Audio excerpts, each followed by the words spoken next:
صباح الخير. بص يا معلم، في حاجة اسمها إدارة المخاطر المؤسسية. أي حد ماشي في الشارع هو مدير مخاطر، رئيس تنفيذي في شركة هو مدير مخاطر، يعني شيل التايتل بتاعه وحط مدير مخاطر. حضرتك رب أسرة فأنت مدير مخاطر، لأن أنت بتدير مخاطر وفرص هذه الأسرة، والأم مديرة مخاطر هذا البيت وهذه الأسرة، فهي بتدير مخاطر وفرص هذه الإيه. طيب هنضرب بس مثال كده بسيط، وده نابع من تعليمات البنك المركزي باي ذا واي، عشان ايه بس هتتبعوا البنوك، واحنا برضو محتاجين ان احنا نعمل ده في بيتنا. خلينا نعمل اسقاط بس كده في موضوع اداره المخاطر ده. انا النهارده طبيعي جدا احنا خارجين ميعادنا الساعه 6، فمراتك بتلبس العيال او هي بتلبس، فهي اتاخرت. اوكي طيب، فهي اتاخرت، فانت حضرتك النهارده هتزعق. اوكي، تعالى بقى نأسس مع بعض بيني وبينك كده مدى خطر اللي انت هتزعق.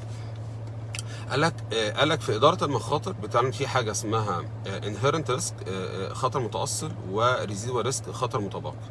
قال لك في خطر متاصل شيل كل كنترولز اللي انت بتعملها، شيل اي كنترول. انت عندك مخزن، شيل امين المخزن، شيل شيل الكاميرات، شيل الابواب. هل المخزن هيتسرق ولا لا؟ هل الموضوع ده فيه خطر متاصل ولا لا؟ انت هنا اللي هتشيله هو زعيقك. ليه؟ لان زعيقك ده كنترول باي ذا واي، يعني كنترول في المانجمنت اللي هي ايه، اكشن تيكن باي مانجمنت. فانت الكنترول، سماعه التليفون، الدايركشنز اللي انت بتقولها اسمها كنترول.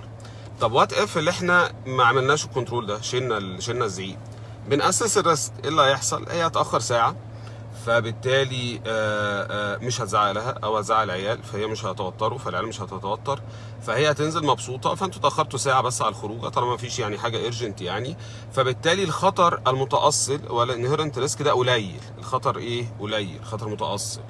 طيب حط بقى، يقول لك ايه، طب اسس بقى الريزيدوال ريسك. ايه الريزيدوال ريسك اللي خطر متبقي؟ قال لك حط بقى الاكزيستنج كنترول. زعق بقى. اوكي، طب انا لو زعقت اللي هيحصل؟ هي هتتوتر وهتتضايق والعيال هتتضايق. وهنا انت عايز تقيم الخطر، فتقييم الخطر ليه عوامل كميه وعوامل كيفيه. عوامل كميه فلوس من ابو كام، فهي ممكن تتضايق، فهي نازله هترزع باب الايه، باب العربيه، هتجيب لك مثلا ايه، عمود مثلا ولا ايه، ولا سقف عربيه ولا حاجه، فدي كوانتيتيف اللي انت هتروح تصلح. بقشره بويه هتقع ولا حاجه، ده كوانتيتيف. وهي مرتبكه ممكن ايه تكسر حاجه، فده كوانتيتيف. او كواليتيتيف فاكتور. كواليتيتيف هتلاقي بوس في وشك محترم جدا، الخروجه باظت، انت كنت نازل عشان تخرجهم وعشان تبسطهم، اذ بك بوظت الخروجه. اذ بك الخروجه باظت وهي طلعت متقدره ورجعت متقدره. في كواليتيتيف فاكتور ليه علاقه، اللي انت ممكن تبات على السلم، وبياتك على السلم ده ممكن يؤدي المشكله حاجه تطلع يعني تظهر في ظهرك مثلا او كده، فتروح للدكتور، فده كوانتيتيف، رجعنا تاني فيه فلوس. فالمهم الشاهد من الموضوع اللي احنا لو طبقنا يعني الاي ار ام او الانتربرايز ريسك مانجمنت، اداره المخاطر المؤسسيه، والاسره دي مؤسسه في الاخر احنا بنديرها. طيب فلما هندير هذه المؤسسه، فلما نيجي ناخد قرار زي كده هنبتدي نقارن، هو النهارده ازعق وهي نازله ولا ما ازعقش. فهتلاقي سبحان الله الطبيعي ان الانهيرنت ريسك لو شلت كل الكنترولز انت ريسك عالي، وبعدين انت بتحط كنترول بتقلل الريسك شويه. اللي حصل هنا ايه؟ العكس بقى، اللي انت الانهيرنت ريسك عالي جدا، ان انت ايه، ان انت سوري قليل جدا. انت ما بتزعقش، فالريسك عادي، مفيش، قليل خالص. اول ما زعقت الريسك وريسك عالي، سبحان الله.